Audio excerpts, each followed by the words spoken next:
It's Wednesday on Daily Delivery. I am Michael Rand, happy to be back for another day. Hope everybody's having a great day out there today.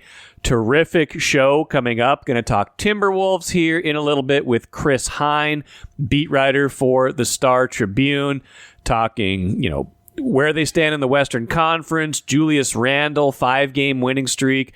Big game tonight against Denver. We will talk about that here in just a few minutes. If you want to, for further reading, Chris's newsletter, outstanding. I think that came out yesterday. It always is out on Tuesdays, so go check that out as well. Subscribe to his newsletter, free, regardless of whether you are a subscriber to the Star Tribune or not. So check that out. You can find it on pretty much any Wolves article at startribune.com or on Chris's Twitter or Blue Sky handles. Some high school basketball at the end of the show. Don't talk high school hoops a lot, but it was a big one last night in the boys section playoffs between Wayzata and Hopkins. Wild here in a minute. First, though, what I miss. Got to start Vikings again. It's free agent season. Right at the end of yesterday's show, I was just putting the finishing touches on it. Had just sent it off, finished editing, and then lo and behold, this time of year, it's always hard because there was, a couple new pieces of information that emerged, kind of reaffirming the theme, reaffirming one of the things I had talked about yesterday, which was bolstering the offensive and defensive lines. And that, again, is point 1 of 3 today, adding Colts guard Will Fries to their roster. 5-year deal up to $88 million. He will join former teammate Ryan Kelly, who is a Pro Bowler in his own right, both of them multiple Pro Bowl winners. Ryan Kelly is a center, so those two bolstering the middle of the offensive line. So you've got those two there. You've got bookend tackles with Brian O'Neill, Christian Darrisaw once he's healthy. That is a formidable-looking offensive line, and they might not be done yet, which I'll get to in a minute here in terms of how much more room they do have to maybe add some more players. And word emerged that even after signing Jonathan Allen, agreeing to terms with Jonathan Allen, they may be in the process of adding more today.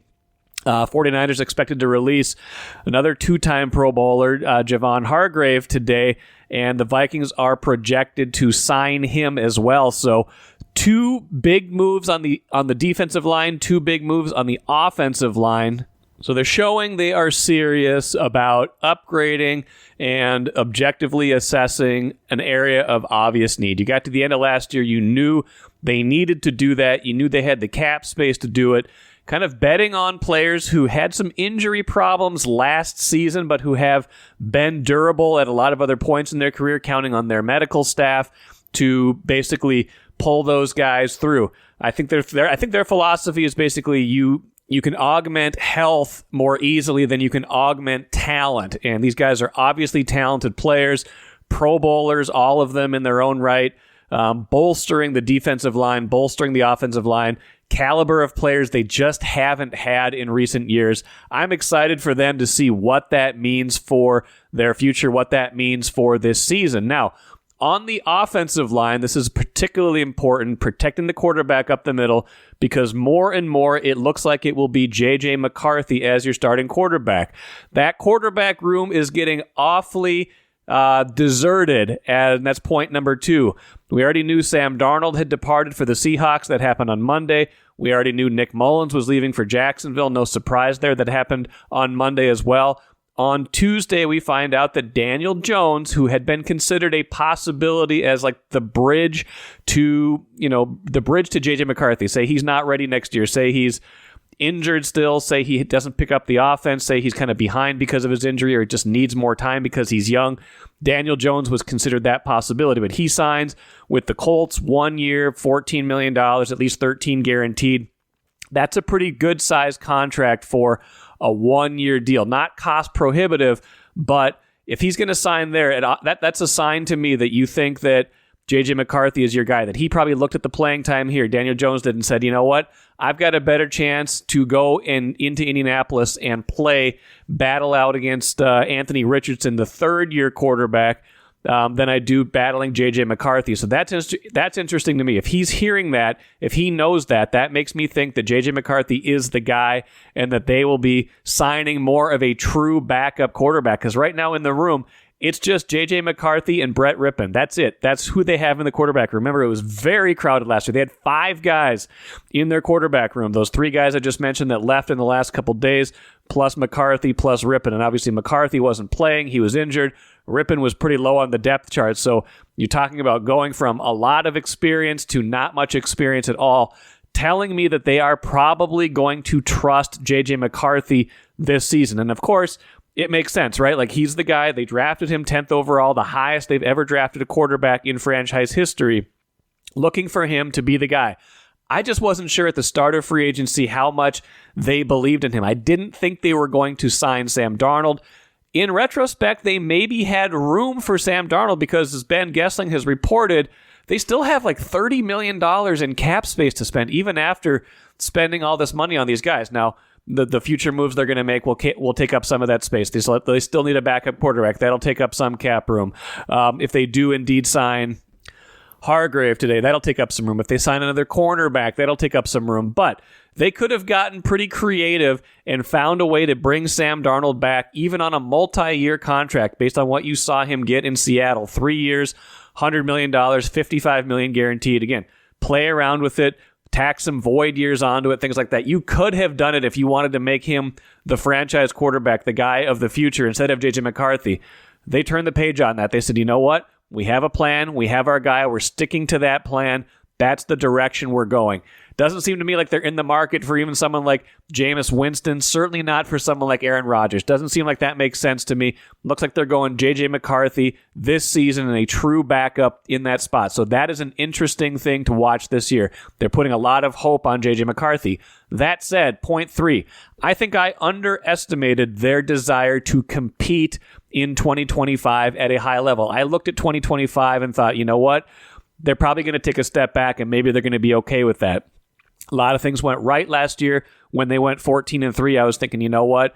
Maybe this is a year where they still think they're a playoff team, but they're not yet ready to contend. The moves they have made so far, the space they still have to make more moves, convinces me that they think this window is open right now. They think they have the window open right now. A lot of it is predicated on how good McCarthy plays, how well Kevin O'Connell can develop yet another quarterback into this system after having Kirk Cousins playing it at one of the highest levels of his career, after having Sam Darnold certainly playing at the highest level of his career.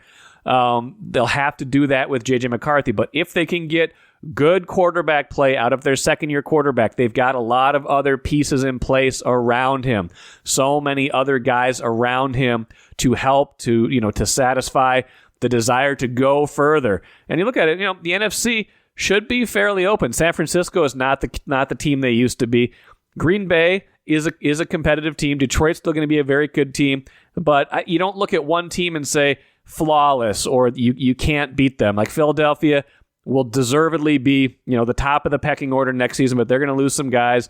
So I think that I think they're looking at it as, hey, if things fall into place, we should be able to compete at a really high level, not, hey, let's take a step back, regroup, still try to make the playoffs, but aim towards 2026 and beyond. I think these moves indicate that they are thinking bigger than I thought they would think this season. So it's a big swing. I think they think the window's open right now, trying to take as much advantage of the, low-cost quarterback play of J.J. McCarthy. That's what it all boils down to. They got to be right about the quarterback if this is going to work, but I think they have the guy. Now we're going to find out. Now we're going to find out this season if he indeed is the guy, if he can stay healthy, if he can be productive, and if he can take the Vikings to a place that they have never gone before. The Vikings in 2024 were not a boring team. A lot of early wins that were exciting because they were, clobbering opponents, and a lot of wins the rest of the way where they either had to come back, maintain leads, things like that. There were a lot of high-event Vikings games, as I would put it euphemistically. The Wild, on the other hand, Sarah McClellan used the term low-event last week, and I think that's a very apt way of describing the Wild this season. The way they are trying to play right now and win right now, without Kirill Kaprizov, without Joel Eriksson-Ek, without Jonas Brodin. A low-event team trying to keep it simple, trying to limit chances each way, counterattack, pounce when they can. That was the formula last night. They won at home against Colorado 2-1 in a shootout. Would have loved to have it in regulation. They gave up a goal with a little over 5 minutes left. Colorado tied it, but they win in a shootout. I think Zuccarello and Boldy score in the shootout to get them the win. So Colorado's still above them. I think there's 3 points above them in the playoff race. That third spot in the division where you're guaranteed that division playoff, but the Wild still like 9-10 points clear of the last other wild card spots, things like that. So they are in good playoff position. Even being the first wild card would not be too bad. I think they would probably match up with Vegas in that case. Vegas isn't really any better, at least standings wise, than the second and third place teams in the Wild's division. So just trying to hang on, just trying to be just trying to make the games as uncomplicated as possible. Low shots. Gustafsson was really good in Tuesday's game, but he only did make 27, 28 saves. They only put like 23, 24 shots on Colorado's goalie. Not a lot of chances each way. I thought the competition level was high. I'm not saying that. I watched a lot of that game. It felt like they were competing at a high level. They were, winning puck battles. There was a lot of that, but it was not like a up and down the ice trying to score fire wagon hockey kind of game that you might have expected to see earlier this season. So the low event Wild, euphemism for boring, they're getting it done right now. They're trying to win any way they can, and they got it done on Tuesday against Colorado.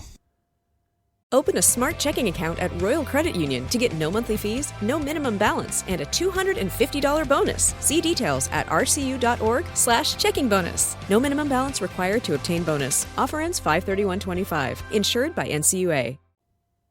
Let's talk Timberwolves today with Chris Hine from the Star Tribune. Chris, dare I say the vibes are immaculate? Are the vibes immaculate right now? I don't know if immaculate's the word I would use, but they're definitely as good as they've been all season. That's for sure. And you have everybody back healthy. Julius Randle's playing well, and they're beating teams they should beat. That's the short story. They've won 5 in a row going into this game Wednesday against Denver. Now, this will be a better opponent than they've been generally facing during this winning streak. Denver is above them in the standings, looking again like a potential contender.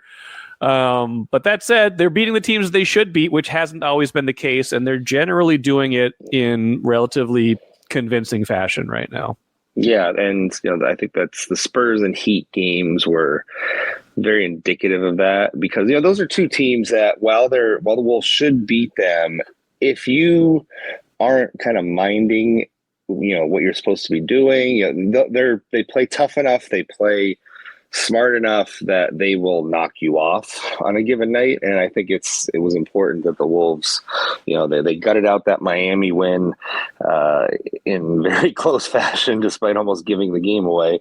But they did enough to win. A win is a win. And then they came back much better on Sunday night against San Antonio. And, we were all wondering, how's it going to look as people get back? They're playing with a lot of movement, a lot of pace on offense. And, at least with everybody back, the first look, it looked fairly seamless offensively, at least.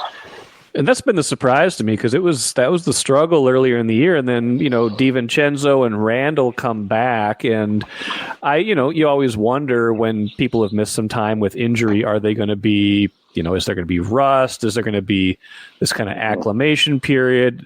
Both of them look better than before they got hurt. I mean, Dante was playing at a pretty high level, and Julius was starting to come around too, but both of them look as good as they've looked in this last, 1 or 2 week stretch. Yeah, and this was trending in the right direction for them before they both got hurt. Dante had a really nice stretch, and he was in the starting lineup before he ended up getting hurt. And Julius, the last 5 games before he went out, they won. And you saw this kind of shift in mindset, and he was talking about it a lot, where, he was becoming more of a facilitator, distributor, setting up stuff for his teammates, things like that. And I asked him in Charlotte, what were some of the biggest things that you learned while you were sitting out? And he said the ball movement, the pace with which they were playing, and how effective that was. And so as he's come back, he's tried to really just fit in with that style, with that culture, and I think you're seeing the results of it. And we've talked a lot about this. Sometimes the stuff takes a long time to click in, or it takes a while for guys to change how they're going to play. And with Julius, it seems to have taken effect 3/4 of the way through the year here. He had a couple interesting assists the other night against San Antonio. I think one where he pirouetted in midair and threw it back to Nas for a 3-pointer. And he's just he's come close. He's flirted with the triple double a couple times in the last couple games here. I mean, like you said, I think maybe some of this is a product of him getting more comfortable, him being here in this system, and maybe gets a little bit of fresh legs because he didn't play for a handful of games there with the groin injury. But that's been probably the biggest surprise to me is how good he looks now compared to where he looked at the beginning of the season. I think you're writing about this for the newsletter this week, right? Yes, yeah. So you can sign up for the newsletter for free. Go to my Twitter or Blue Sky accounts to follow the link there, or really any Wolves article you click on. There's a little thing that comes up to sign up for the newsletter. So that's free. You don't need a Star Tribune subscription for that to get that to your inbox every week. But yes, I was talking to him and Finch about, just their relationship, how this has affected how Julius has bought into this team, bought into the new role. And I really think that can't be discounted, the kind of trust that they had. If you remember when Julius Randle got here, it seemed like every interview he was praising Finch every chance he got, right? And because they go back to his days in New Orleans together. Right. And Finch likewise said he really enjoyed and loved coaching Julius. So there was a mutual respect and admiration there from the get-go. And I think that bond has really helped Julius get to this point, the buying in, the more selfless player, taking fewer shots. He's taking 4 fewer shots a game, four more fewer shots per game than the last couple of seasons in New York. He's down from about 18 shot attempts a game to just under 14. And, I think that shows a real willingness to put the team above his own individual accolades, especially when this is a quasi contract year for him with a player option. That's a good point. Yeah. And that, that future is a ways off, but I mean, interesting, how he potentially, the long-term fit, I would say, looks a lot better than it did a while ago, but it's hard still to see the perfect path to him being here more than this season. But I'm kind of curious, where they probably see him in that kind of light. Yeah, long term, a little harder to just gauge what the organization is thinking and where they're at. That I think we'll find out, and obviously the playoffs are going to play a big factor in that as well. And we'll give it, we'll give it a few more weeks here, see how it looks, see where they finish. But in terms of just what they have asked Julius Randle to do this year, you can't ask for anything more. So, I think there's a lot of things that, when you look at his situation that are in play, whether it's, he declines the option and, maybe he and the Wolves work out some longer term deal for maybe less annual money than he's owed, which is about $30 million next year. Okay. Do you do you knock off some of the money in the short term, but give him a 3-year deal, something like that, or, does he opt in? Does he, just play it out for another year? And I think the angst around that is always, so what does that mean for Naz Reid or Nikhil if that happens? I think Naz Reid is in their long-term plans no matter what, and I think they would have the ability to re-sign him. Yeah, Nikhil would be the kind of, I think, the one you'd be looking at a little more differently. And, so but I think right now the Wolves fan base has to be happy with what they're seeing. And, despite the early angst, they kept saying patience. Right. They're figuring it out, because I think getting to a point like this is maybe what they had envisioned. Now, when he was out, when Dante was out, and then, you had Gobert out for some games post break. I think the game against the Spurs was his first game since the All-Star break, wasn't it? Yes, so, it was. and then you had, Conley's missed some time. I think the point being they've been missing some guys, and then they've worked in other guys. Specifically, I think now that everybody's healthy, you get Terrence Shannon Jr. and you get, TJ Shannon. We're calling him TJ Shannon now. I'm confused. Again, and then Jalen Clark. We saw a 10-man rotation the other night against the Spurs, and I don't know if we're going to see that every single game, but that was a departure from the tight 8-man rotation that we saw for most of the early part of the season. That just kind of speaks to how well those guys played in the absence of those other guys. Yeah, and they, as Chris Finch said the other night, I forget where it was, but those guys kind of tread water for them while they were getting healthy. Yeah, it wasn't perfect, and they lost some games that you look back and say, well, they should have won that one. They should have beaten Milwaukee when Giannis and Damian Lillard were out. They should have beaten the Wizards. They should have beaten Utah, obviously. But they had enough wins in there to get them to this point, to where now the schedule softens down the stretch here. Wednesday's game at Denver not included in that, but it does significantly get easier the rest of the season. And yeah, they're primed to make a run at the 6, maybe the 5. Golden State's been playing really well. Houston has been kind of tumbling a little bit, but they have, I think, 4 games in the loss column on the Wolves, so that's a lot of ground to make up in a short amount of time. But it's going to be an exciting finish no matter what. I was going to ask you that, and I was going to weigh in too. Like, who's out of that group? And I put the Lakers in there too. Now that LeBron is probably going to miss a couple weeks at least, who is the most? Who should they have their sights on? Obviously, Golden State is like basically even with them in the standings. So that's the easiest one to imagine them finishing ahead of. But you also have to finish truly ahead of them because they have the tiebreaker. Is it the Lakers? Is it Houston? Is it Golden State? Who do you think is a prime target for them to kind of finish ahead of? It's tough. I look at both Houston and Golden State, and I'm like, Golden State's got is just playing better since the trade for Jimmy Butler. Right. I looked at their schedule. Yeah, it's a little Wolves-like. I think they have 2 games against Denver in there as well. They also play Milwaukee and Memphis, which is also what the Wolves have. So it's actually kind of a similar schedule to the Wolves.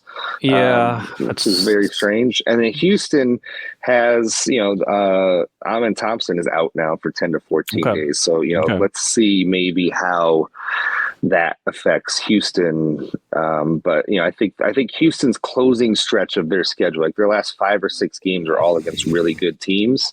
Okay. And so I think that's when you're going to really focus in on Houston. I think before then they kind of have an easy schedule, but down the closing stretch, Houston's schedule gets a little tougher. Yeah, it's a good point because their next 5 are, let's see. Yeah, I mean, Phoenix, Dallas, Chicago, 76ers, Orlando. But then you're right. Towards the end of the year, you've got that 5-game stretch where you got Oklahoma City, Golden State, Clippers, Lakers, and Nuggets. All those teams should be playoff teams or, playoff versus play-in teams and probably battling for position. I'm curious, I wonder if playing Oklahoma City that late in the year, I don't know what they're going to be up to because they should have everything locked up by then. And I think the Lakers play them twice towards the end of the year too. So I wonder how that matchup shakes out. But it's interesting. I do feel like this team is, whether or not they can get the 6 or the 5. And I think it's probably better than a coin flip at this point that they can get the 6, but they got to keep playing well. Even if they got the 7, this is a team that seems like it can be a good playoff team right now, that they have some pieces that could make them dangerous in the postseason. Like they're ascending at a better time than maybe they have in some previous seasons. Yeah, it's going to be interesting. You're playing the matchup game, but I think with their depth, you have some ways that you can counteract different matchups. You're not married to playing the same 7 guys heavy minutes every night, right? And closing maybe with the same 5, the way that other teams might be. So I think that's one advantage the Wolves have going into the playoffs is their depth. I think that Anthony Edwards is the ultimate wild card. We've seen him really step up in the bright lights of the postseason. Each of his seasons here, he has. Does Ant go nuclear in the playoffs? That's always on the table. I think they are a bit of a wild card in the playoffs at that point. Assuming that they can get in. Because I don't think they really fear a matchup. Yeah, I think you look at the standings, and I don't think they really fear it. Or fear anybody. So yeah, which is weird because you would think Oklahoma City, but they played them great over right around the going into and out of the break. Like that was a team that they had some success against, and whether it's a good matchup or whether they just caught them at a good time or whether they you're right, they wouldn't be afraid of Oklahoma City in that scenario, even if Oklahoma City has clearly been the best team in the West all season. I don't know. It's been a weird year. I don't. Do you feel like do we trust them yet? I think I've asked you that like every time I've had you on, 5, 6, 7 times, however many times it's been during the season. And each time it's like, I don't know. You're starting to feel a little bit better. Starting to feel a little bit worse. I'm starting to get that trust in them again. And I don't know if that's a healthy thing or not. I trust them a lot more than I did in December. I'll say that. Well, yeah. I don't know, to be honest with you. I think we'll see what happens when the bright lights are really on here. But the early returns, now that they are really in a spot where they have to win games, you're trying to get to that 6 seed, stay out of the play-in tournament where your season could be on the line. It's the early returns have been good. So, we'll see Wednesday night in Denver. But even if you lose to Denver, no shame in that. Right. Really, it's about taking care of business against the teams you should beat. You pull off some of the other ones against some of the better teams, but maybe you hope for maybe half of those, and you hope that Golden State starts to slide or Houston continues to slide, and you could at least pass one of those to get the 6. Well said, Chris. I'm sure we'll talk again before all is said and done. Safe travels to Denver, and we'll talk to you again soon. Thank you, Mike. Appreciate it. Good stuff from Chris, as usual. And I think it's important. We did talk about, who they might be able to catch or who they might be able to leapfrog by the end in the West to secure one of those top 6 seeds. Now, obviously, Golden State is the team that's most enticing because they're just right there in the standings with them, and Golden State has a relatively difficult schedule down the stretch, at least according to Basketball Reference. Wolves projected to finish with one more win than Golden State based on everything that's happened this season. If they did that, the Wolves almost certainly would be the 6th seed and not have to play in the play-in round. However, I do think the Lakers are in play because of LeBron's injury. They're being kind of coy about the timetable. The report was 1 to 2 weeks.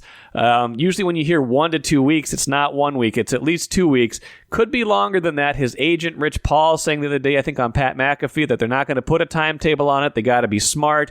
So I think what the Lakers probably are going to do is look at it and say, hey, it doesn't matter tremendously to us what seed we get. I think they're the 3 seed right now. They've been on a pretty nice run even before acquiring Luka Doncic, but even certainly after that. They've been on a pretty good run. They just want to make sure they get a top 6 seed, and they've got some wiggle room, some play in there to potentially get that. So they want to make sure they get that. They're not going to be going full throttle, so they might be catchable from the Wolves' standpoint. I think they'll try to certainly stay above that, but they could fall back a little bit. They could be catchable by the Wolves, who have the easiest schedule of all the contending teams down the stretch. The Rockets could be catchable. You never quite trust a team that hasn't really been there. They could fall apart down the stretch. They could kind of get into these kind of tense playoff-like games and fall apart down the stretch. The Wild could catch them. But I'm looking more at Golden State and the Lakers now as teams that they could catch and be in that top 6 by the end of the season. Let's finish with the cooler. Like I said at the beginning, we don't talk high school basketball that much on the Daily Delivery podcast, but last night's game, Wayzata versus Hopkins, an exception. Wayzata beats Hopkins 5 years in a row now. They are the Section 6 champs. This time it's more or less a mild upset. Both teams were ranked in the top 10, but Hopkins was number 2 coming in. They were the top seed in the section. They were the home team. Wayzata led pretty much all night. Hopkins gets a tying three-pointer in the last minute. Looks like maybe they're going to come back and win it all. But then Wayzata, their excellent player Christian Wiggins, 31 points in the game, hits a three with less than a minute left, puts them up three, and they pull away and win 76-72. Tremendous game, tremendous interest in this game. Tons of people watching the Star Tribune High School Sports live stream. I was checking that out last night. There were thousands of people watching on the live stream.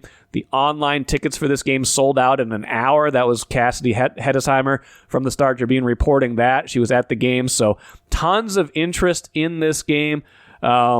And Wayzata pulls it out again. Wayzata's been to the state championship game now 4 years in a row after beating Hopkins in the section final. We'll see if they can make it 5 in a row this year after doing it to Hopkins once again. That will do it for me here today. Twins talk coming up on tomorrow's show with Lavelle E. Neal III from the ballpark in Florida.